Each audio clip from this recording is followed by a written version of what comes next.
안녕하세요, 후배님들. 저는 카이스트 98학번 기계공학과 학부를 졸업한 안혁입니다.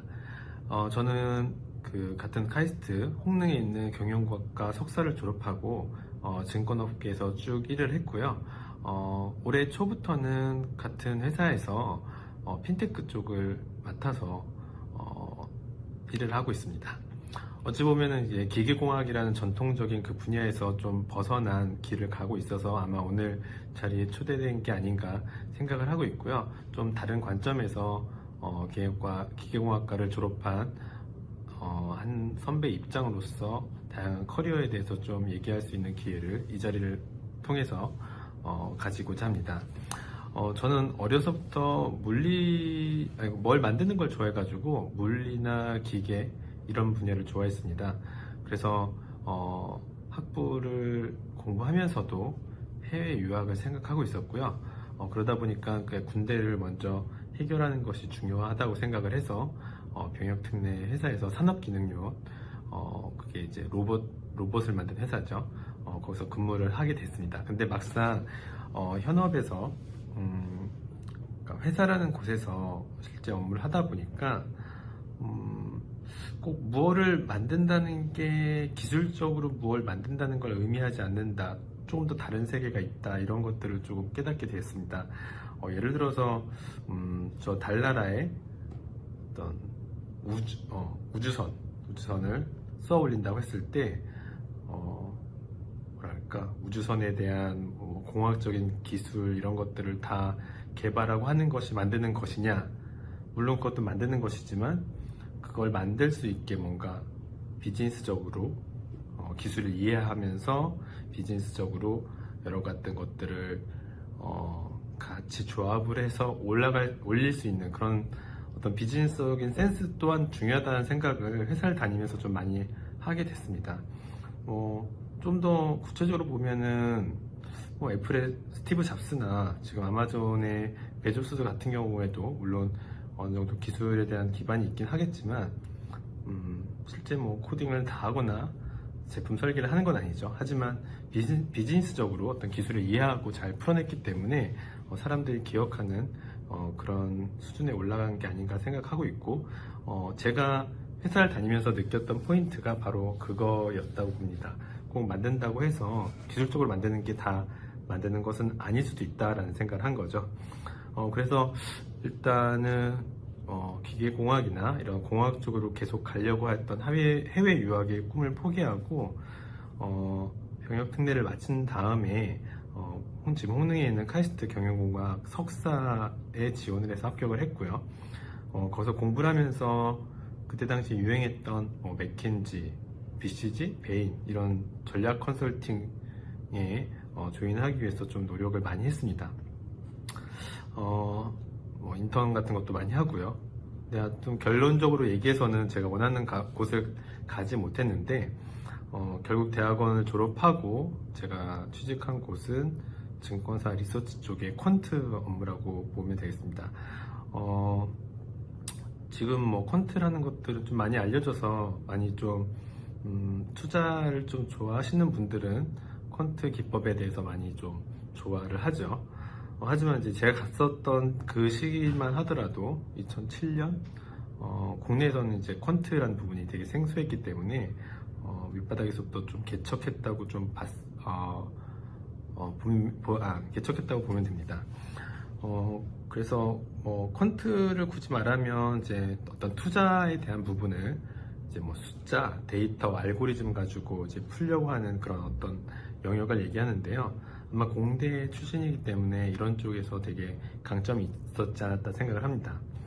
하지만 제가 지금 돌아보면은 제가 증권업 쪽에 자연스럽게 발을 내밀게 된 동기가 병역 특례를 하면서 경험했던 주식 투자였는데요. 그때 당시에 병역 특례도 군대이기 때문에 어쨌든 시간이 가야 되거든요. 그런데 주식을 하면은 시간이 빨리 간다. 국방부의 시기가 빨리 간다. 이런 말에 꽂혀가지고 주식을 시작을 했습니다. 근데 주식을 하면서 보니까 어쨌든 공대 출신이다 보니 데이터들이 눈에 보이기 시작을 하고요. 그리고 어렸을 때부터 좀 코딩을 했기 때문에 그 데이터를 가지고 알고리즘을 만들고 투자도 해보고 이런 것들을 직접 했죠. 나중에 제가 했던 것들이 이제 퀀트라는 분야라는 거를 깨닫게 됐고요. 우연히 또 아무튼 퀀트 쪽에서 커리어를 본격적으로 시작을 하게 되면서 한 13년 정도 퀀트 애널리스트로서 어느 정도 시장에서 인정받을 만큼 성장을 했습니다. 베스트 애널리스트 이런 것도 많이 탔고요. 1등으로 많이 탔고 여러 가지 소위 말해서 제도권 금융에서 벌어질 만한 일들을 다 경험했다라고 좀 자신을 합니다.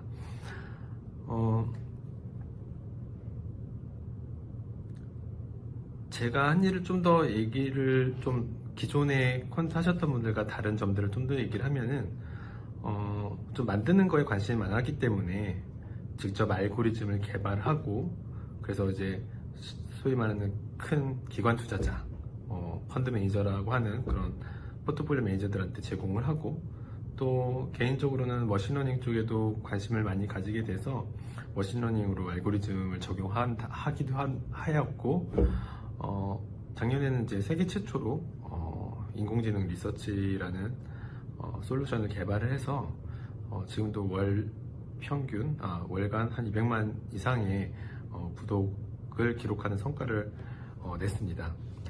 또 이제 같이 일을 하면서 어쨌든 제가 금융 분야를 조금 더 분석적으로 들여다보는 일을 하다 보니까 그 당시 2017년에 유행했던 블록체인 쪽도 되게 좀 빨리 접하게 됐죠. 물론 블록체인을 한 2015년 그때부터 제가 나름 공부를 하고 관련된 트레이딩 알고리즘 만들고 그랬는데 아직도 회사 다니는 이유는 그때 많이 투자를 하지 못해서 은퇴를 못했죠. 네.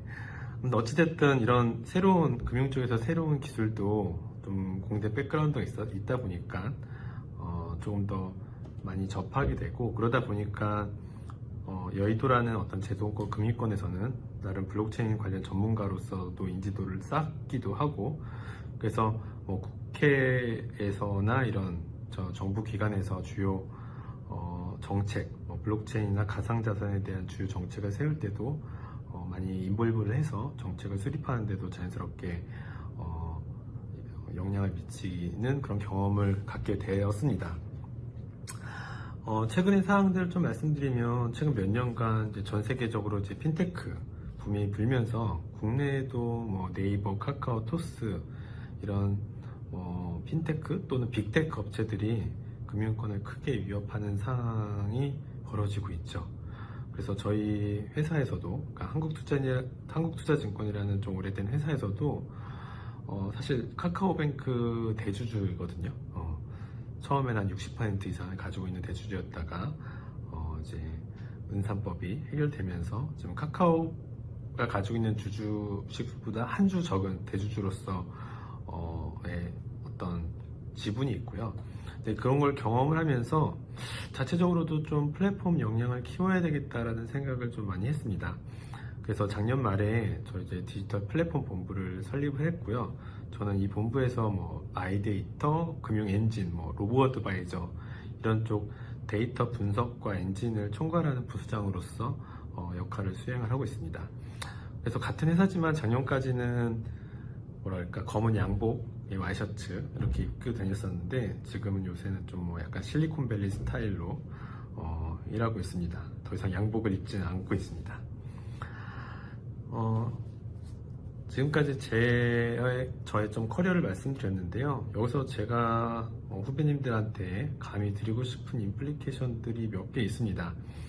요거 커리어만 보면은 어떻게 보면 기계공학, 경영공학, 그 다음에 금융투자 쪽, 그 다음에 지금은 개발자들이랑 같이 일하고 개발자들을 어떤 총괄하는 IT 쪽 분야에서의 커리어를 밟고 있는데요.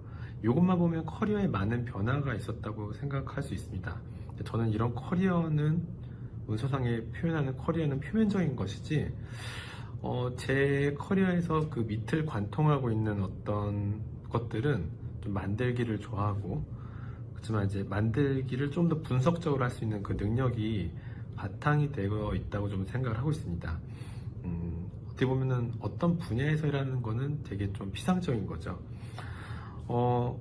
이런 만들기를 좋아하는 능력을 다양한 분야에서 이렇게 펼치고 있는데, 사실 보면은 기계공학과에서 어떤 설계에 관련된 부분을 배웠던 것들이 지금 이걸 만드는 것들을 조금 더 체계적으로 만드는 데 큰 도움이 있다고 좀 생각을 하고 있습니다.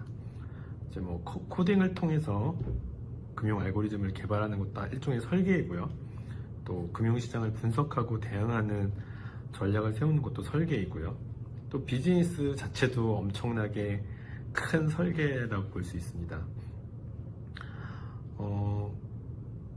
그래서 분석에 기반한 어떤 똑똑한 설계가 어떻게 보면 제 전 커리어를 관통한 하나의 스토리라고 볼 수가 있겠습니다. 그래서 요 커리어를 관통하는 그 무언가를 말씀을 드리는 이유는, 개인적으로는 지금 학부 후배님들 정도 레벨에서는 지금 공부하고 있는 기계공학이 어떤 평생을 전공을 해야 되는 전공인가? 평생을 해야 되는 전공이라는 생각을 많이 가지실 수도 있는 연배가 아닐까 생각을 합니다.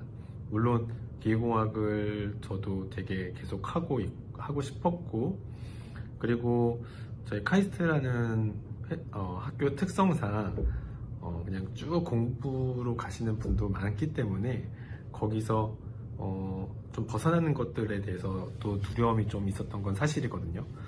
막상 제가 군대를 병역특례로 하는 것도 그 당시 저희 학번에서는 되게 몇 안 되는 케이스였다고 보시면 되겠습니다. 그래서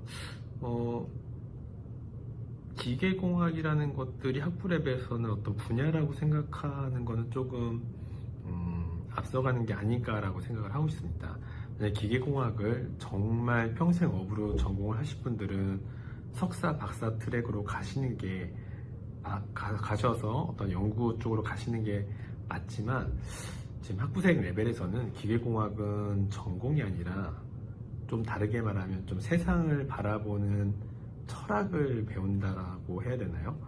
그런 관점에서 좀 봐주셨으면 하는 어떤 기대가 있습니다. 다시 말씀드리면, 여러분들이 지금 기계공학에서 배운 어떤 지식, 하나의 뭘 안다 모른다라고 한 지식은 사실은 나오면 아무 쓸모가 없거든요. 대신에 그 지식이 나오기까지 어떤 사고방식의 프로세스 있잖아요. 저는 세상이 돌아가는 방식을 기계공학의 어떤 설계 관점에서 보니까 비즈니스도 이해하기 되게 쉬워졌고, 어떤 새로운 분야가 제 앞에 오더라도 그것들을 기계공학의 어떤 철학적 관점에서 분석할 수 있는 그런 체계가 좀 남아있지 않았나, 그게 지금의 저를 만든 게 아닌가 좀 생각을 하고 있습니다.